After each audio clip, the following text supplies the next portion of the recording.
Well, good morning, everybody. It is now 11 o'clock, and hopefully, people are going to be joining us this morning. I'm hoping that the title of this morning's webinar is intriguing enough to you to make you ask that question: what is it like at your office? That's an important question that I think you should ask of yourself, well, probably all the time, to be honest. Um, Let's see how many more people we've got coming in. Yeah, there's a few more coming in yet, so nice to be prompt. Um, so yeah, this morning's session is going to be a relatively short one, but that doesn't dilute its importance. That's something that I hope you understand. What is it like at your office? Do you wake up on a Monday morning and go, "Yay, I get to go and do my thing at my job today"? Or do you wake up going, "Oh, I can't face another 8 hours in the company of these people"? It depends on your approach, but you should be asking yourself from time to time, what is it actually like in my office? Do I get on with my colleagues? Is it a cool place to work? Am I proud to tell my friends that I'm a property manager and I work for company X? Well, that's probably a little Elon Musk there. We'll call it Company Y. So the internal culture of the company that you work in is possibly your most important feature. It could be one of your most important USPs, unique selling proposition. The culture of a company is what attracts good quality team members into the company. It's what attracts good quality clients, or should be what uh, um, attracts good quality clients into the business to make it successful. And a good company culture makes the office just a nice place to be. And it therefore makes your job much more enjoyable. Then you will wake up on a Monday morning going, "Woo, I get to go to work in my job today." Um, this also makes your company stand out in the workplace. And you can find out, or you can discover that there are companies out there that you wonder why you would go and work there, because of their reputation or the image that they put out to the outside world, and that is coming from their internal culture. So how you project that culture onto the outside world is hugely important. That interface between you and your potential clients, or even you and your tradespeople, the other businesses that and suppliers that help you um, do your job. But it comes down to the tiny details, and I'll give you a few examples as we go along. Um, a really important one is how you answer the phone, how you answer a phone call, be it on your mobile or your office phone. Um, I'll give you an example of a bad way to answer the phone. An insurance agent I used to deal with in Wellington, he had a big flash office on the terrace and successful business. But I rang him one day with a simple question, and instead of answering the phone and saying, "Hi, it's Dave here from XYZ Insurance Company. How can I help you?" He just went, "Hello." And I said, "Is that you, Dave?" And he said, "Yep." "Is that you, Richard?" And I said, "Yes, it is. Is this how you normally answer the phone?" And hey, this is how he answered the phone. Not a good impression to give to people. So you should have a script for your just answering your phone. And I'm sure some of the bigger companies that are in this industry will already have scripts that you can use to make sure your phone message is a good, strong one. Your voicemail message, you also should have a scripted voicemail message, which is very clear and specific. It tells the person who's listening to your message that it's you and you come from company Y and the reason for your call. Um, you want to make sure that you get across the idea that you want their phone number so you can call them back. Um, it comes down to your emails. And I know you can get AI to write your emails. We all know that. And of course, that AI email is being reviewed by another AI at the other end and translating it back into a two-line message for you, which is a strangely ironic. But what your emails say, what kind of footers or sig files you have at the end of your email. There is It's nothing more irritating than somebody sending an email and they put their name Dave at the end of the email and they don't give you their contact details. You have to go and hunt those out. You should have a company logo, company address, if that's appropriate. Your email details are already in the email. Your mobile phone number, your office phone number, maybe your WhatsApp, or some a link to your LinkedIn profile or to your company website. They should all be part of your email sig file. How you speak to people face to face. Now, this one I think is really important. And the way that I've always trained my team has been rather than projecting a tone of legalese and a wee bit of corporate speak and gobbledygook. I've always trained people to talk to somebody that you meet, like you're meeting them in the street, in the supermarket, let's say. If you bumped into one of your owners when you were shopping, and you'd say, "Oh, hi, Bob, how are you doing? And how's the rental market doing?" And you talk to them like you're just having a face-to-face conversation, not sinking into industry gobbledygook that just makes you sound more self-important. So um, it's a skill that you learn from practice. So just imagine that you've bumped into them in the supermarket. Getting a bit more specific to do with the culture, the internal culture of the business. It's how you treat each other at work. And again, I'm speaking from experience. I've had times when my team has not been that happy about whatever was troubling them at the time, and that culture can spread through the whole team. And uh, I've always said if the company culture is not working properly, it's up to you to change it. It's the company culture is created by the people that come into the office. If you come into the office with a bad attitude or an unhappy attitude or an angry attitude, it's going to spread. Or people are going to notice it and not. It will mean that they don't enjoy their day at work. It comes down to how you treat your tradespeople as well. Your tradespeople are gold. They really are. They save your lives so many times. You have a crisis come up, and all you have to do is get in touch with your appropriate tradesperson, and they go around and take care of it. Be nice to your tradespeople. They will reward you. They will be there within 24 hours or less. They will give you a better price. They will look after you. They will inform you of what's going on when they're visiting your client's rental property. If there's something wrong, they'll come back to you and tell you. And all that stems from having a strong and positive culture for your business. It's how you dress and how you look. It's how you present yourself is another hugely important one.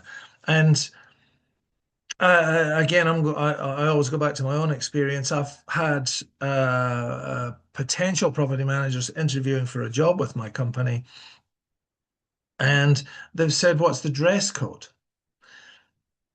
And I'll be honest, I'm not a fan of dress codes that are just corporate, but I'm the owner of a small business, not a large business. But the best phrase that I've seen, or the best answer to that question, what is the dress code for my job? Dress appropriately. You should dress appropriately. You shouldn't be turning up in sports gear with running shoes on. You shouldn't be turning up looking like um, you've just stepped out the shower and your hair's still wet, for example. That doesn't happen to me. It is how you dress and how you behave. You should dress appropriately. You are a professional property manager, and there is an expectation or a mental picture that people have of a property manager. And it's part of your job is to make sure that people understand what a property manager, a professional property manager, actually looks like. If you turn up in sport gear with running shoes on and you're going for a run after your meeting, not a good image to project. I'm sure none of you listening to this would sink to that low. All of this is very personal. Your company should be supporting the culture of the business with their input, but it is not solely the responsibility of the management to create the culture. I believe that it comes down to you, to each of you and the members of your team, and to how you behave in the office. If you're having a good time and having a lot of laughs and you're getting the job done, that's the perfect world as far as my past experience has shown me.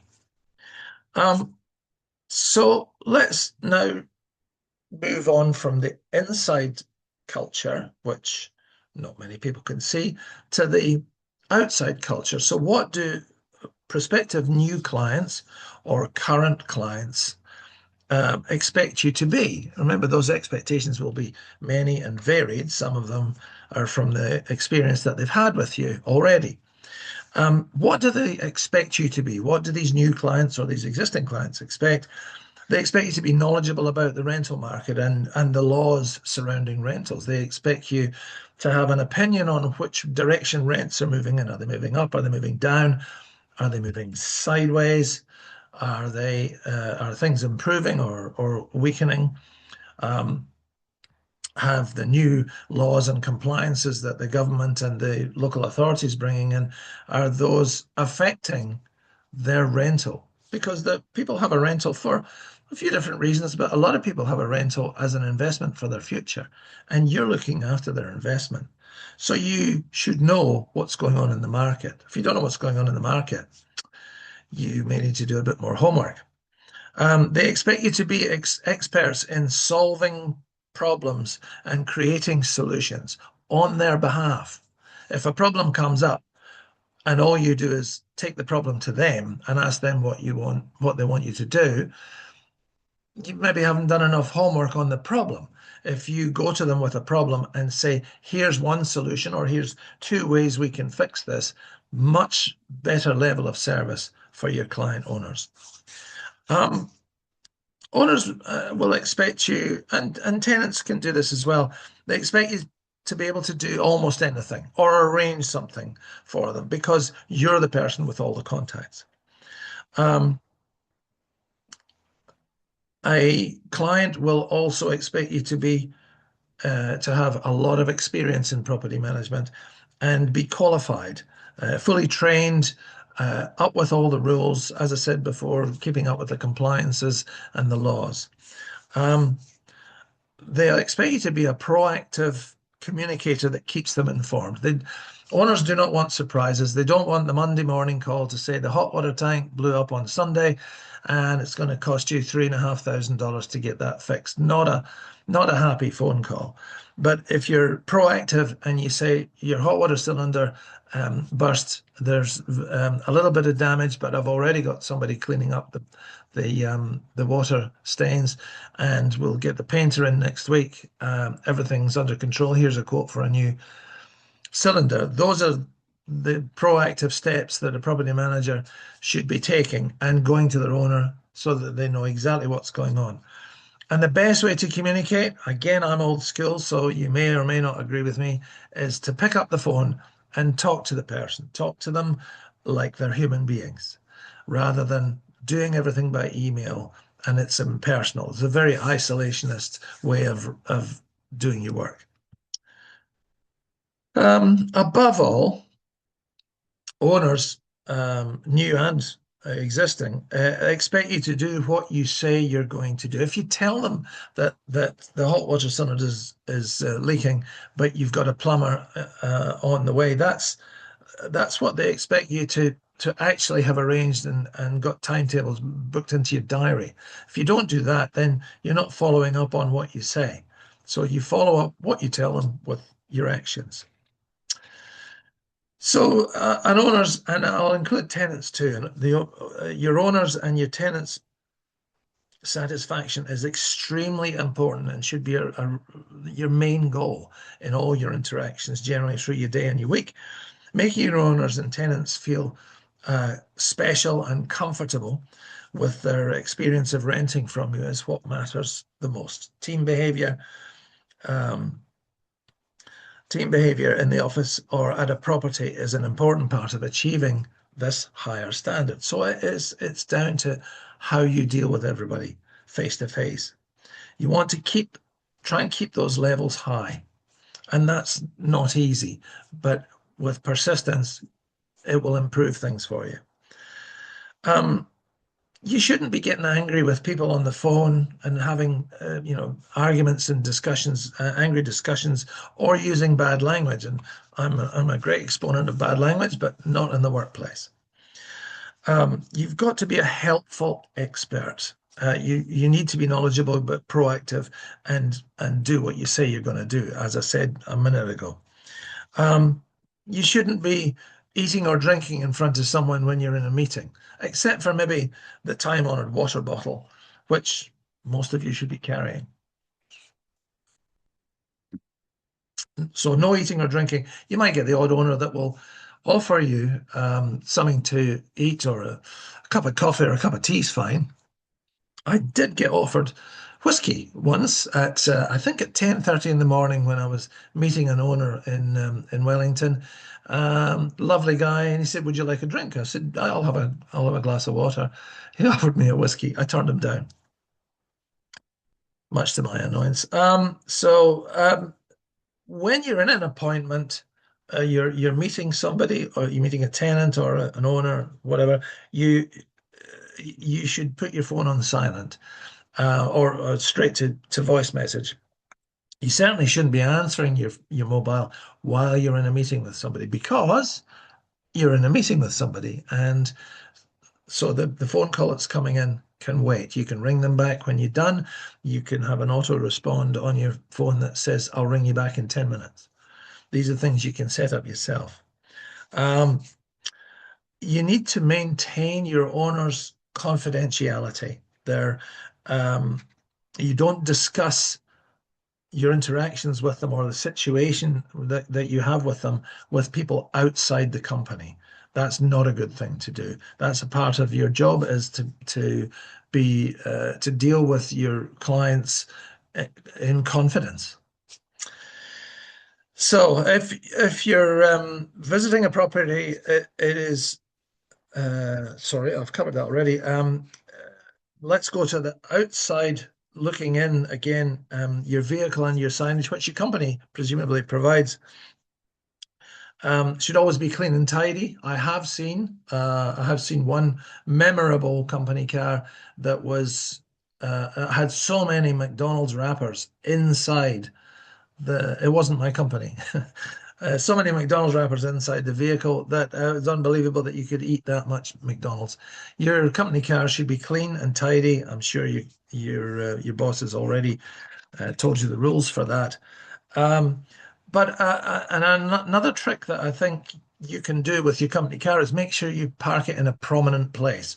So a good example was one team member that used to work for us, who lived in Karori in Wellington, and her kids went to school in Karori, and she was very active in the community, and she would take her company car to football on a Saturday morning to watch her kids play, and she made sure she parked the car right beside the pitch so that people could see the company logo on the side of the car. That's a good trick for creating more contact and for people to see that you are part of the community. So I'm going to give you a last shot at this, to do with telephone etiquette. I used to get asked, why should we bring our property across to you, to your company? And the answer was, we answer the phone and we turn up. That's all that is required of you. You answer your phone, um, and you turn up to the meeting. You basically do what you say that you're going to do. So I'm hoping I've given you some food for thought. The culture of your business is created by you and your team and how you treat each other. And it's a good thing to just play nice. Treat people with respect, even if you are uncomfortable with them or it's a tricky situation. If you treat them with respect, you will win over a fan, which is exactly what you're after. So, that's it from me today. Quite a short one. If you have got a question, you can ask it of me. But uh, I'm going to let you go off to your day and play nice with everybody that you're meeting today. And I think if you place as much importance on your internal culture as your external culture, you will enjoy your job a whole lot more. So thanks for joining me this morning. The next session is in June, and we'll have details of that up on the website. So if you go to rpma.org.nz and check out the other webinars, you can also access recordings of previous webinars from the last, I think, 2-3 years. There's a lot of good material in there. So enjoy the day, enjoy the sunshine. It is sunny in Wellington today, which it usually is anyway. I'm biased. Have a coffee, enjoy the